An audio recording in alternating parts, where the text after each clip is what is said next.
Echo. Really well. You know, I mean, it's like Was this a business meeting or was this a friendship meeting? both. I mean, it's hard to sit down with somebody in the MMA. I mean, is this a business meeting or is this a friendship meeting? I like you, so I'm willing to do your show. Right. I admire your work, so I'm willing to come on your show and talk MMA with you. And I promised you in Vegas that I would. So here I am, regretting every moment of it now. but you know, it's how can I describe it? It needs to be the right, you know. For example, and man, I'm trying to talk my way out of this real quick. I have a creative agency here in New York City. You know, a creative advertising marketing agency. What's it called? Looking for Larry Productions. Right. You know, and it started out just being a digital firm as the parent company for the Heyman Hustle, and then we expanded that, and then we started getting people calling up, going, "Hey man, could you handle my marketing? Could you handle this? Can you handle my production? Can you handle some advertising? Do you guys do advertising?" And my partner Mitchell Stewart, who has a company called HQ Productions. And I mean, you know, he's done all the ad campaigns for Z100 for the past, you know, God knows how many years, and just picked up New York Health and Racket Club, and you know, really brilliant ad guy, you know. So we combine creative forces, like, you know, in the same room at the same time, and you know, you got to, you know, it's just you know, we couldn't call it the Yiddish Akepelas, so we gave it a name, you know. Right. So it's, you know, so we're just two guys in a room that brainstorm, you know. We have creative visions, you know, that are different than each other, so it's not just one voice. So I mean, that's something I can offer people. You know, I mean, it's just ideas, advertising campaigns, a whole bunch of different marketing, a whole bunch of different things. You know, again, it's an industry that I'm very intrigued by. It's an industry that I'm fascinated by. I'm on the periphery with a man that I would consider unquestionably the biggest star in the industry, Brock Lesnar. I agree. Dear friend of mine. I'm writing a book with him. We'll get to that. So I'm obvious. I'm not trying to plug. No. Be coming out next year. Brock Lesnar, Undisputed by Brock Lesnar with Paul Heyman.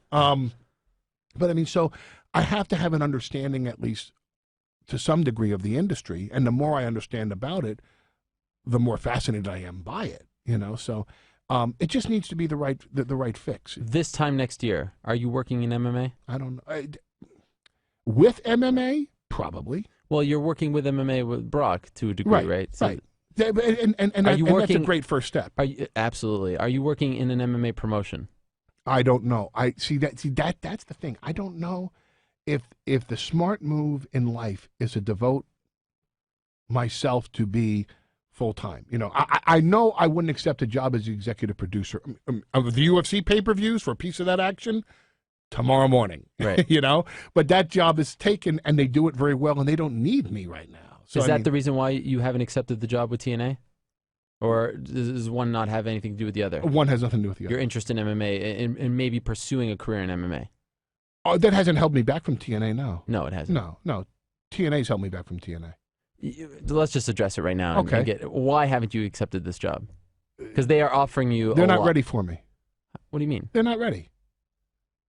Explain. They're not there yet? I mean, they've been around since what, 2002? No. That's not it. I mean, you are the one that they are trying to hire, right, to get them ready, right, to be ready. I kind of have self-justified my discussions with TNA by making it in my own head a network, stock, and ownership play. And I didn't pursue TNA. I left the wrestling business December 4th, 2006.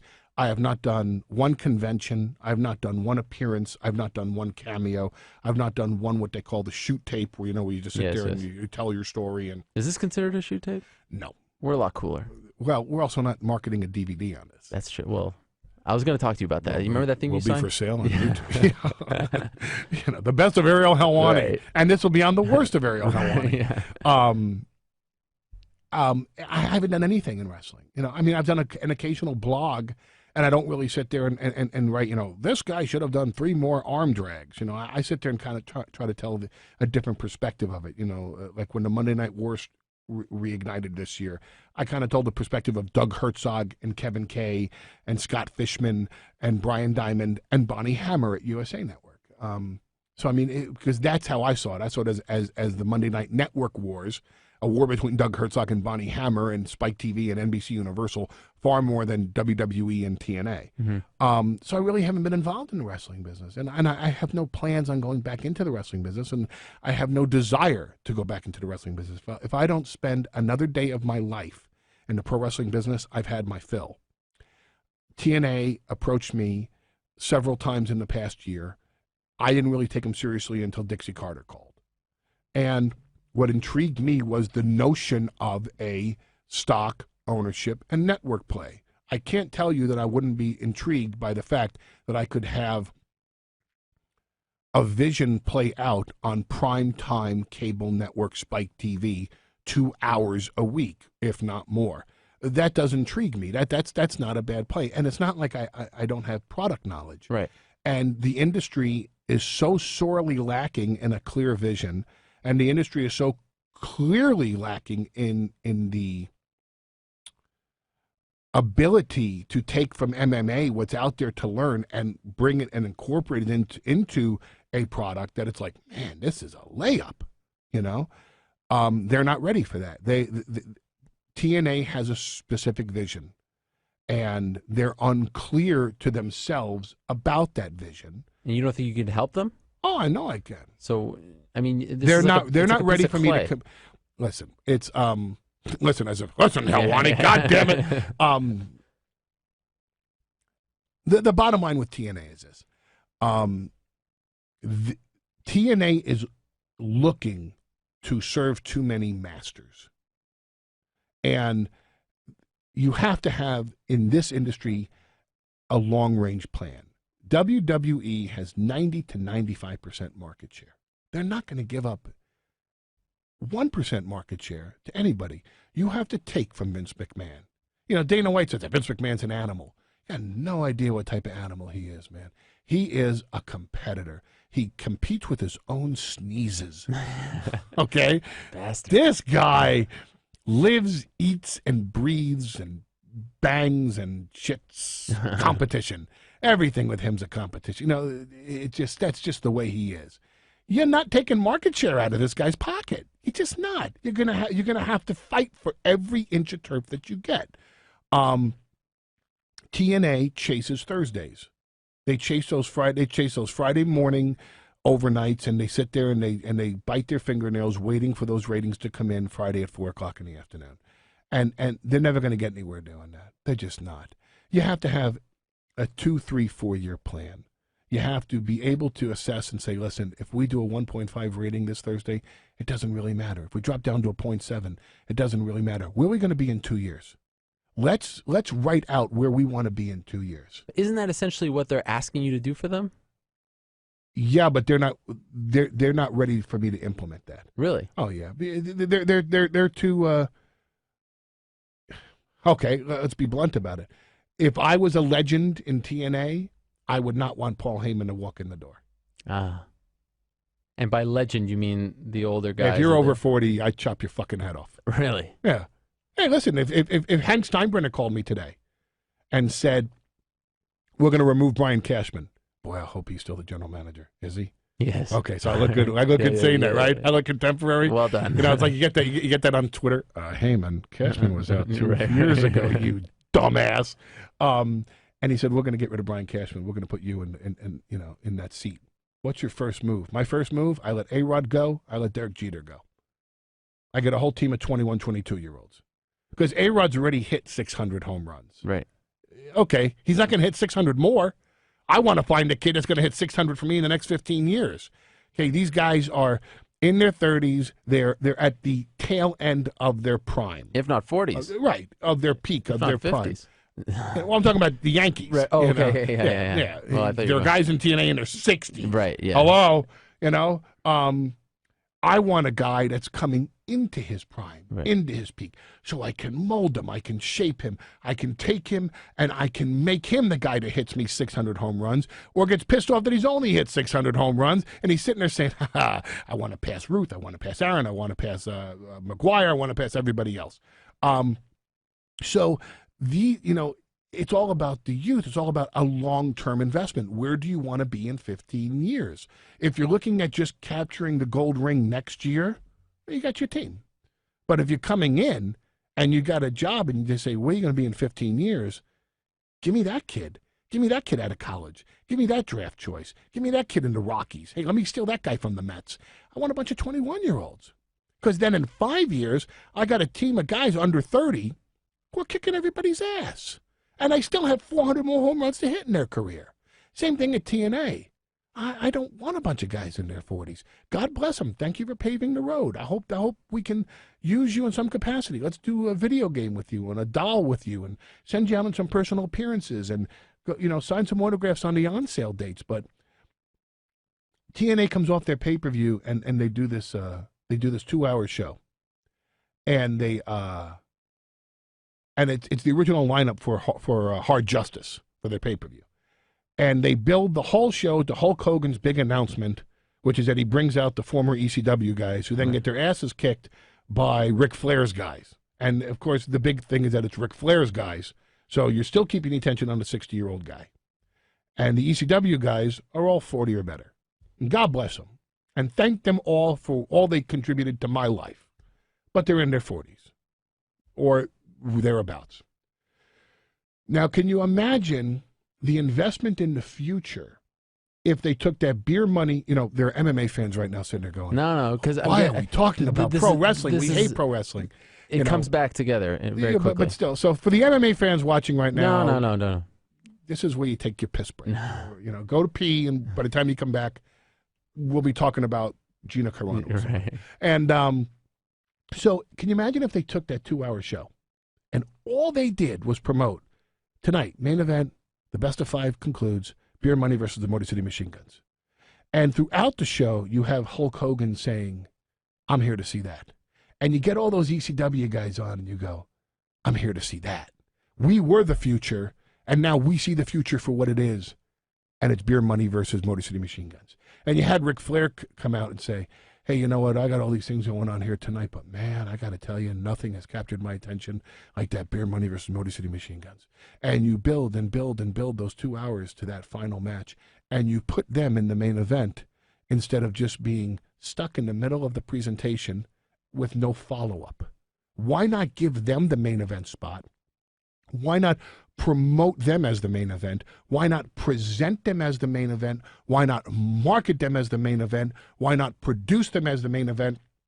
Why not position them as the main event? Why not educate your audience that that is the main event? And that if you buy this product, this is the progressive type of presentation we're going to give you that no one else can match.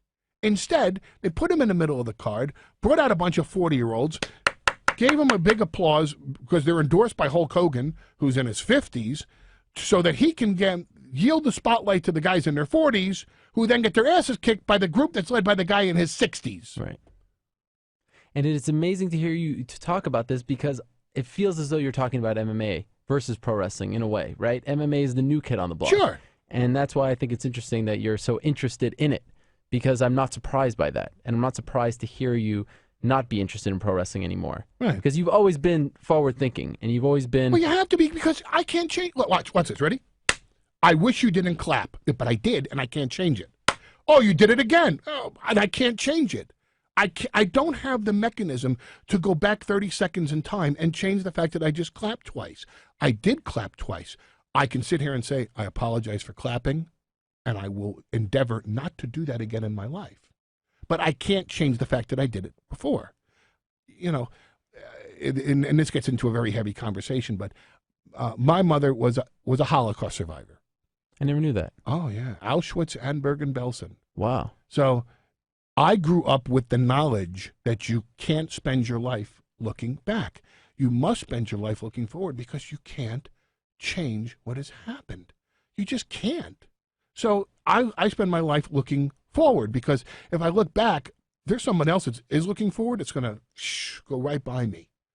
You know, when the Fertittas bought UFC, if they just sat there and said, oh, man, well, the commissions won't do it. The pay-per-view companies won't put us on.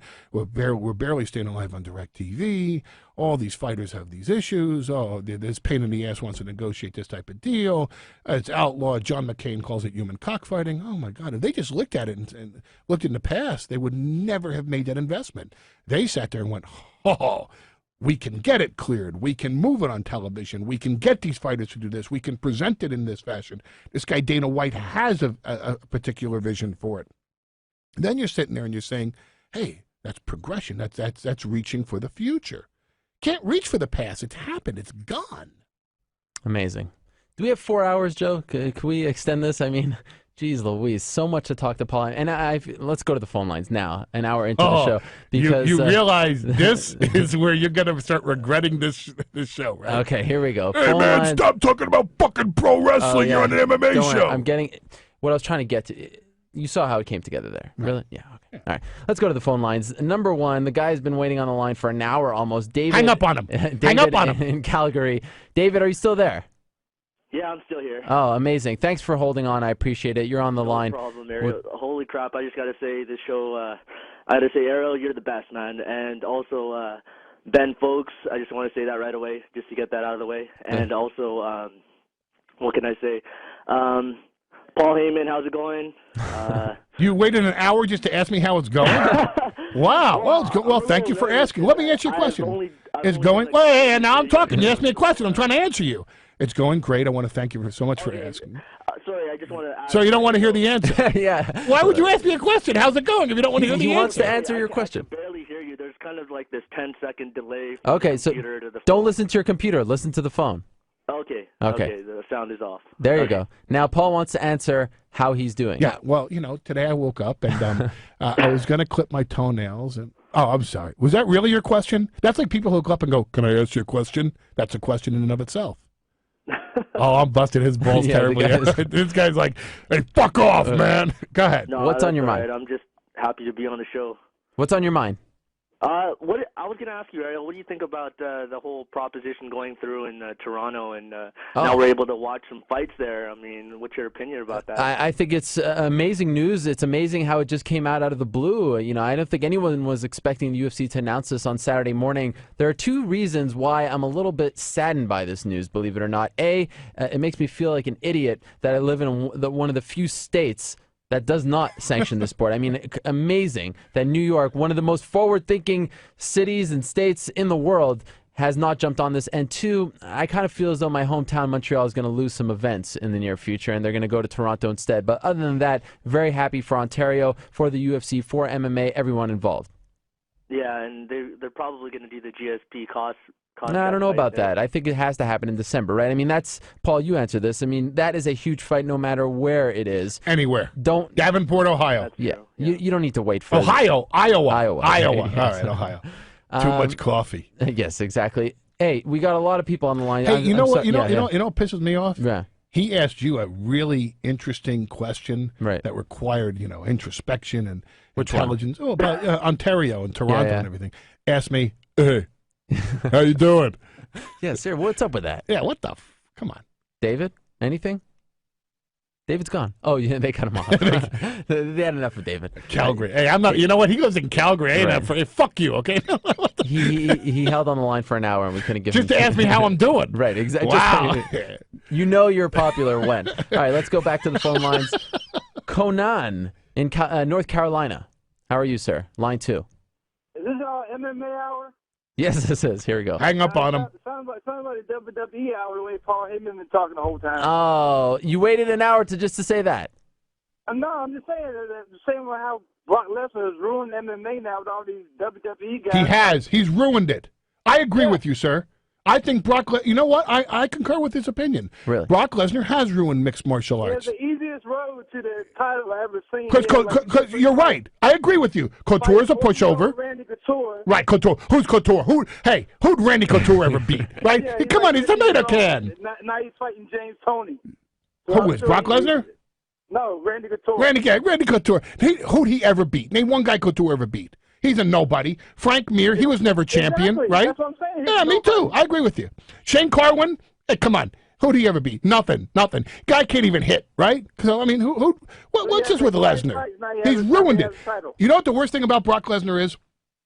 All those million-plus pay-per-view buys. It's terrible. You see, that's what the problem is. It's all about money now. Money, it's terrible. That's all everybody's worried about. Because, it's not a business. It's just, it's MMA should not be a business. You're begging for a job. I think I might put a ring in my backyard so you can have a job next week. Could you do me a favor? Could you tweet me your address? Because I'll be there. Could I put up a lemonade stand? You might as well, because you didn't ask everybody else for a job. Conan, I don't believe you. I mean, I don't think there is any smart MMA fan right now that says Brock Lesnar is bad for the sport. You might not like the guy. You might not think that he is. I think he's terrible. I think Brock Lesnar's terrible. Come on, but I mean, look, he put the Fertittas in a new tax bracket, right? He made Dana White all that money, right?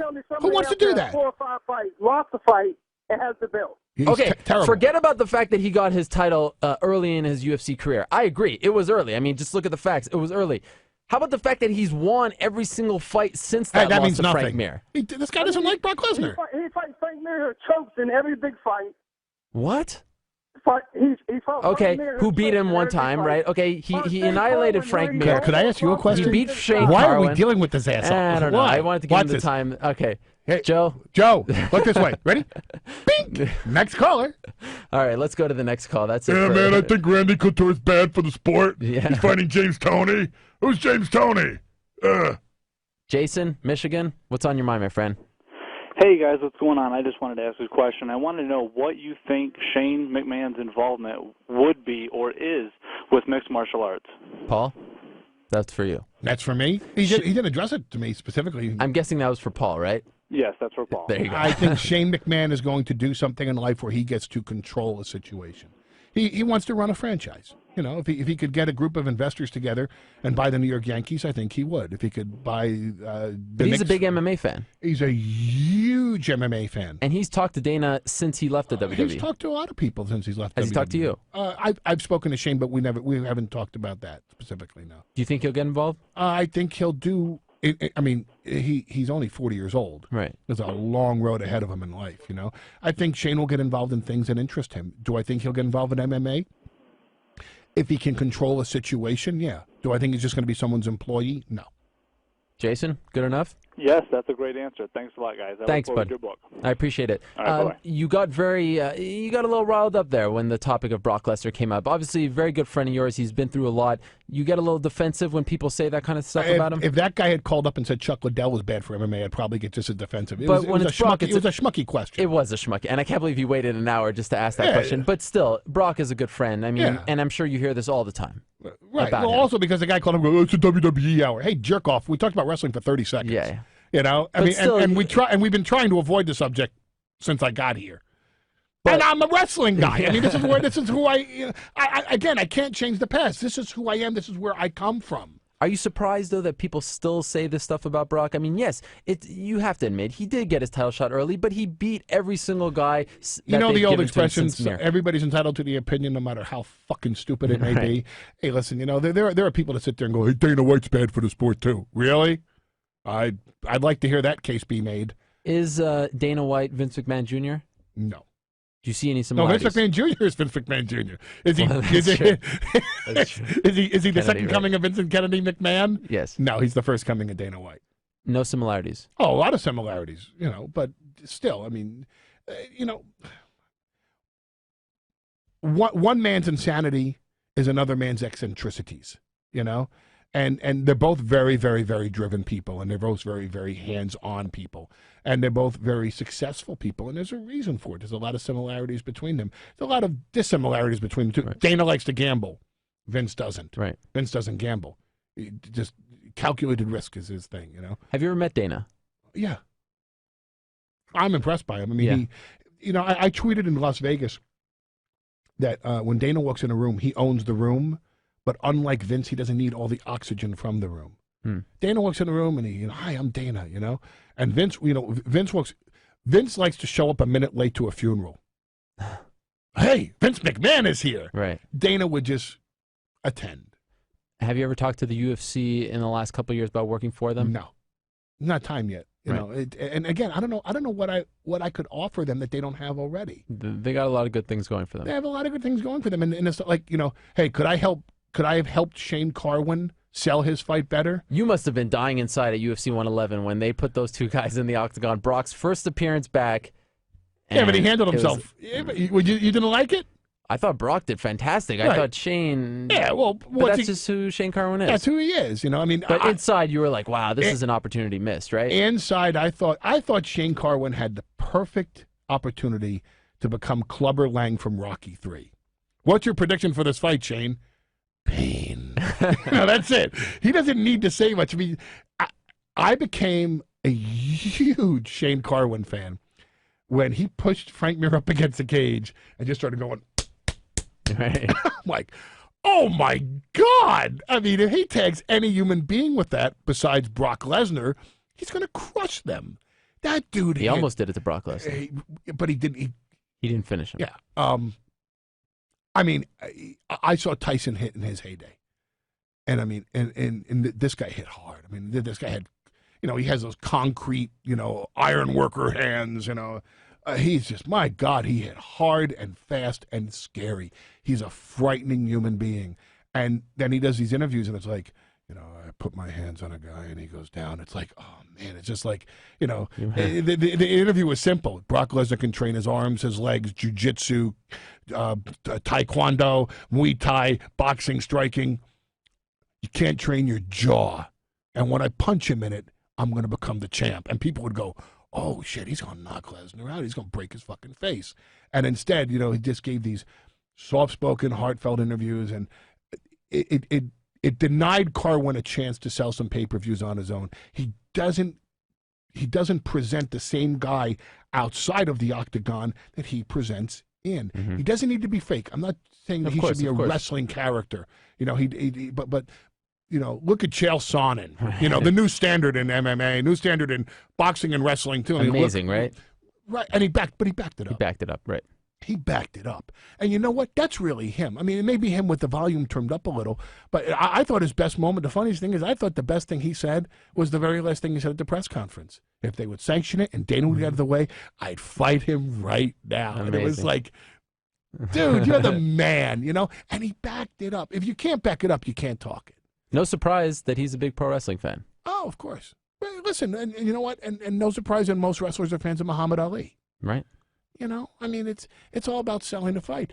The best to me, besides Chael Sonnen now, the best promo in the business, Roger Mayweather. Roger Mayweather hooked me on, and I think Floyd's a great character. So you're saying Chael's the best in boxing and MMA? Oh, he's the best and wrestling. Really? The best. Wow. Sold it. He sold the fight. He did. You think he should get an immediate rematch? Yes. Why? Because he took the fight to the champion to such a degree. And you can make so much more money on the rematch. Who else are going to put an answer? I mean, with the exception of GSP, right? And you do that in Montreal, right? Or in Rio de Janeiro, or Rogers Center in Toronto, right? Who else is going to draw that type of money? And it's a business. With Anderson, it's a business, right? It's a business, and you can't make the argument that he didn't. He didn't take the fight. He deserved to be in there. He gave Silva a beating that no one else gave Silva. He is the most competitive person, with the exception of possibly GSP, that you can put in the cage with Anderson Silva at this moment. Who else are you going to put him in there with? Yeah, you're absolutely right. All right, let's get back to the phone lines. Just a few minutes left on the program, Paul. It feels like we've been here for 10 minutes, and a lot of people waiting to talk to you. So much to ask Paul Heyman, and we'll try to get to the rest of the questions in the next 15 or so minutes. Let's go to Sam in Los Angeles. Sam, you're on the MMA Hour with Paul Heyman and Ariel. How are you? Pretty good. Yourself? Good, man. What's up? Okay, so this question is for Paul. Yep. I don't know about if your stint in the WWE overlapped that of Ultimate Warrior, but if you ever did deal with him, what was that like? I just saw this documentary called The Self-Destruction of the Ultimate Warrior. I don't know if you guys ever saw that, but if you did, was it pretty much on point? I never met the man. Never met the man? I never met Jim Hellwig. The closest I ever came to meeting Jim Hellwig was I left the China Club at 2 o'clock in the morning, and he showed up at 2:15.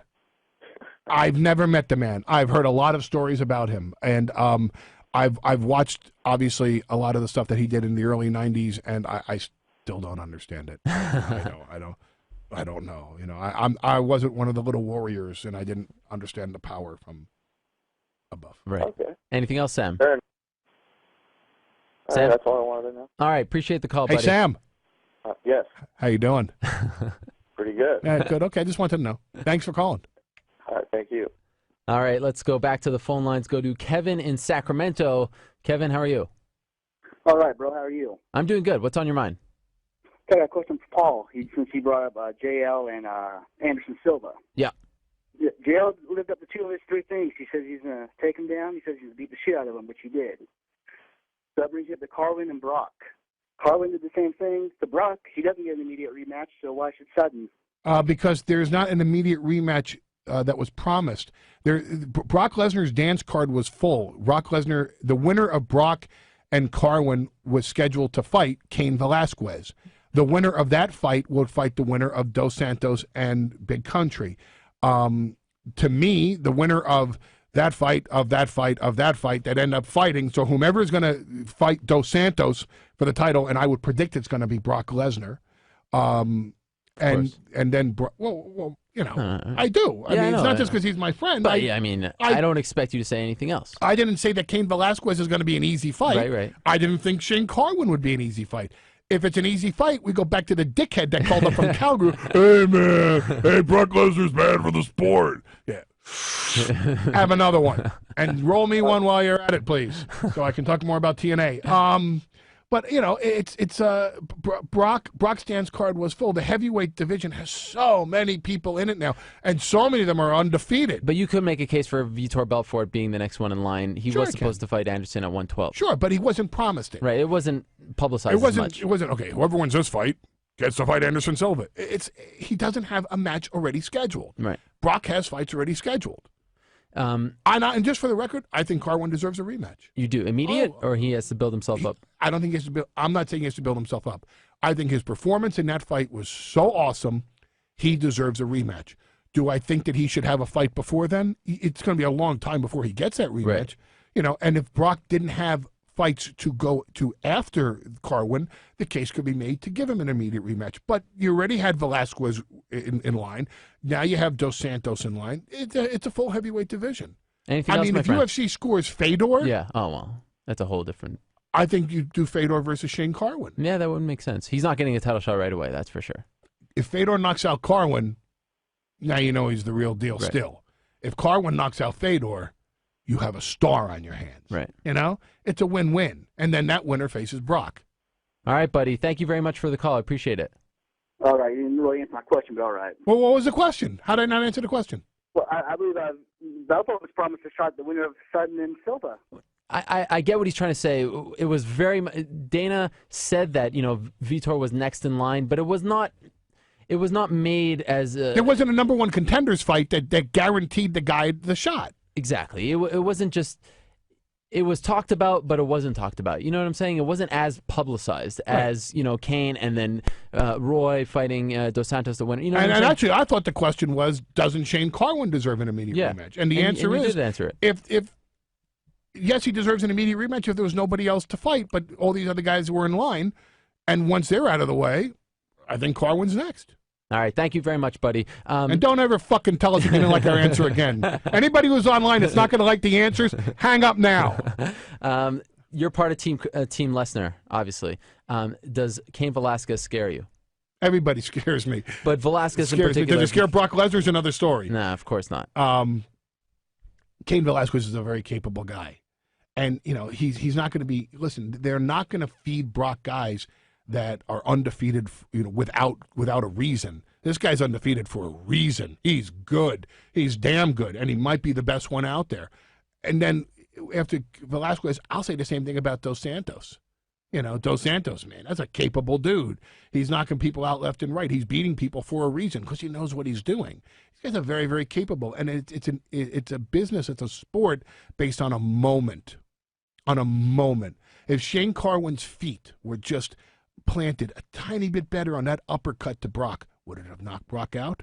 I don't know. If Shane Carwin could have dropped one more elbow down on Brock, could he have knocked him out? There's a case that could be made for that. What if Brock Lesnar scored the first punch? Would he have beaten Shane Carwin in 1 minute? I don't know. It's a thing of moments, you know. Learning from Strikeforce, that Kung Lee Scott Smith story, man, that fight told a story. And the story is, it only takes a half a second. It takes one connection, takes one shot right on the chin. You know, Fabricio and Fedor. I mean, did you ever think you'd see Fedor get tapped out in 1 minute? In a minute.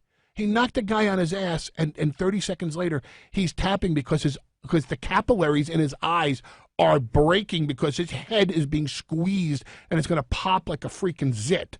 Okay? Did you ever think you'd see that? It's a matter of moments in this sport. So everybody scares me because I understand that it can happen at any moment. Do I think Brock is very capable of beating Cain Velasquez? Absolutely, I do. Is there anything you can tell us about his training camp, guys he's brought in? You know, he made a lot of news with the fact that he brought in Randy Couture prior to Shane Carr. Anything you can give us an update on his training camp? No, the training camp's just starting. Oh, it's just starting. Yeah, huh? so. All right. You know, he did a mini camp. He did? Yeah. Really? Well, he does mini camps before he does the full-fledged camp. And he recently had a new addition to the family, right? Yes, he did. Boy or girl? A boy. So now he has a boy and girl. He has 2 boys and a daughter from his previous marriage. Amazing. There are 2 Lesnar sons now, 14 months apart. Sign them up. Yeah, seriously. Scott Coker, sign them up. I want to ask you this question. Dana White's going to love you on that one, isn't he? Yes. Not that he doesn't love you already because of the whole Anderson Silva thing. Who, me? Yeah. What do you mean? Well, you pressed him on that answer. About what? About Anderson Silva holding on to the choke just a little bit. You think he's mad at me? No. I think he understood where the question came from. Do you think he held on to the choke? Anderson Silva? Yeah. Absolutely. Everyone has called me crazy for saying this. Oh, no, he held on. He held on just long enough to have a plausible deniability on it. Why do you think he did? Because he wanted to. Because he wanted to prove he a was point pissed off. to the guy who said a black belt from the Nogueiras is like getting a toy and a Happy Meal from Right. McDonald's. Right. Right? Am I Right. crazy? No. Everyone called me crazy. No, he held on. He held on for about a couple seconds too long. Absolutely. But he knew he can get away with it. You know, a long story short, but in ECW, there was a time when the founder of the company, Todd Gordon, was going to take a bunch of guys with him to WCW, and we found out about it. And you know, it was time for Todd to go pursue his other interests. And one of the guys that was key in the movement was Bill Alfonso. And Fonzie knew, because he had been in the wrestling business for 20-something years, goodbye, you were done. And we wrote his exit from the company. And this was 1997, and it was Fonzie and Rob Van Dam against Tommy Dreamer and Beulah. And this is where Van Dam and Tommy took themselves down and ended up with Fonzie versus Beulah for 5 minutes. Of course. And Fonzie damn near cut his head off and bled to death. Oh my! He seriously lost a lot of blood. He should have gotten a transfusion from it. And when he walked in the locker room, because he had put on just the most amazing performance, especially from a non-wrestler. Right. But even if he was a trained professional wrestler, those 5 minutes were as intense as any 5 minutes in the history of ECW. And when he came in the locker room, I pulled him aside, and and the medics are putting, trying to stop the bleeding, and I said, "You fucking beat me, didn't you?" He goes, "What do you mean, Daddy?" I said, "You beat me. I can't fire you now. How can I fire a guy that just did that? I can't. Congratulations, you won. You keep your job." And he did. Anderson Silva knew he was on the chopping block if he gave a bad performance. He took a beating for 4.5 rounds. He pulled one out of his ass. That was a great fight.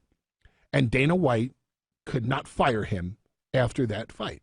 If Anderson Silva ducked, Bob weaved and ran, I don't care if he is the number 1 draw. I don't care if he's the champion. Dana White would have cut him. But because he fought, he engaged, there is no excuse to fire him, and he has enough plausible deniability because he didn't hold it on where they get off of him, right, get off right. of him. It was just enough. It was like, oh, okay, hey, I made sure of the submission. Dana White knows what happened, and he knows that Anderson Silva put him in a corner to where Dana White can't fire him on this particular occasion. Dana's going to look at him and say, I'm going to get you. Yeah, because Dana didn't really answer the question. No. Right. Of course not. He knew. Listen, Dana White is a very street smart guy. Right. And he knew he got cornered by Anderson Silva on this particular occasion because Silva held on just long enough to prove a point, but not long enough to where people say, "Oh, come on, he's holding on too long." It was just the extra. Yeah, and to be honest, I didn't have a big problem with it. There's no controversy, but people were making me think like I was, seeing things here. No. You didn't see something. It was the ultimate fuck you from Anderson Silva to Chael, and it was a slap back at UFC saying, "Oh, you're gonna fire me? Right. Hey, by the way, you can't do it this time." He knew. I want to ask you a question, Paul. When I spoke to you in this very famous video now that has 800,092. Was it 800? How do you read that? 892,000. That's right? I can't see it. Okay, well, 892,068 views on YouTube. Right. Us post-fight UFC 116. You said something very interesting. I wish I would have asked you a follow-up question then. I didn't. I'm going to ask you it right now. 2 months later. 2 months later. Yeah. What did you mean when you said this? talked to a bunch of old professional wrestling stars, some of the biggest names in the history of this business. What does it mean to this fraternity to have Brock Lesnar go in there and win like this? I think it means a lot to his friends of the wrestling fraternity. I think they need to get their shit together on their own. If they want to ride Brock Lesnar's coattails, then they need to get their own house in order, because Brock Lesnar has got his house in order. Very well said. We'll leave it at. What does that mean? What's going on here? It means that the guy who's riding Brock Lesnar's coattails right now is criticizing everybody else that wants to ride Brock Lesnar's coattails. Who's that? Me. What, I'm not riding Brock Lesnar's coattails? No, but you were talking about other people. Right. What did you mean? Like, who's riding his coattails? Nobody. You asked, what does it mean to the wrestling community? It doesn't mean anything to the wrestling community. Brock Lesnar's not part of the wrestling community. He got out of the wrestling community. But he's sort of viewed as the guy who left the community. You know, but that's people's perception. I don't think it matters. You don't think it matters? Brock Lesnar, what he took from professional wrestling was the ability to promote. He understood how to sell a fight. He understood the presentation and the power of the media going into a fight. Brock Lesnar's fighting skills have nothing to do with being a professional wrestler. Nothing. But he will always be. Sure. It's like porn. Listen, wrestling is like porn. You Right. don't escape it, okay? I don't care if Tracy Lords wins the best actress for whatever movie she's doing. She can beat out Meryl Streep. It's always going to be former porn star Tracy Lords was awarded the best. I'm always going to be the wrestling guy. No matter what I do for the rest of my life, it's going to be Paul Heyman, who did ECW. Right. That's me. That's, Brock Lesnar. It's not Brock Lesnar, the former NCAA Division I heavyweight champion who won it in a dramatic double overtime in the year 2000. It's going to be Brock Lesnar, the former WWE champion. That's it. Wrestling's like porn. This is now like rapid fire here. Dave Bautista. He wants to get into MMA. Good or bad? For who? For him. For him, bad. For the industry? MMA. It depends. It depends on how it's presented, Why is it bad for him?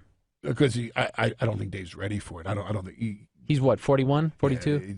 And he's not without his injuries. Right.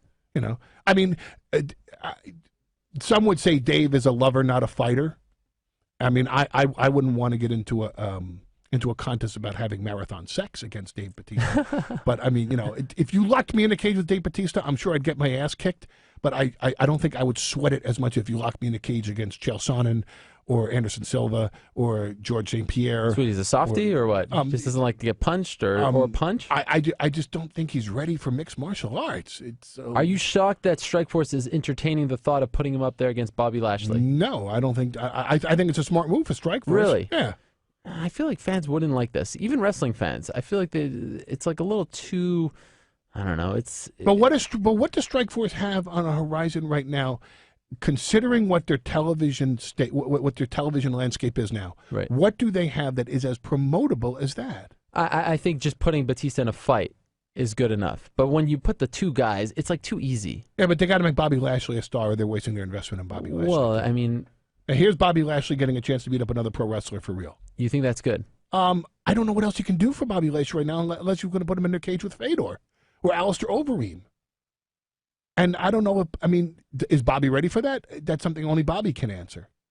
But if let's say Bobby wins, okay, great, Bobby wins. But what if he loses? Where do you go with him? Right. Because the stigma is always going to be, the fake pro wrestler couldn't hang with the big boys. If Lesnar tapped out to Frank Mir, but didn't have that, he tapped out. I think Frank Mir grabbed the knee bar with 84 seconds into the fight. Like that, right. Okay. Or If the first 84 seconds didn't happen, if Brock didn't beat Frank Mir's ass for 84 seconds, would anybody have given him a second chance? Probably not. Yeah, if he got out there and was okay, right? If he just did okay, and then Frank grabbed it, you would never have seen Brock Lesnar in UFC again.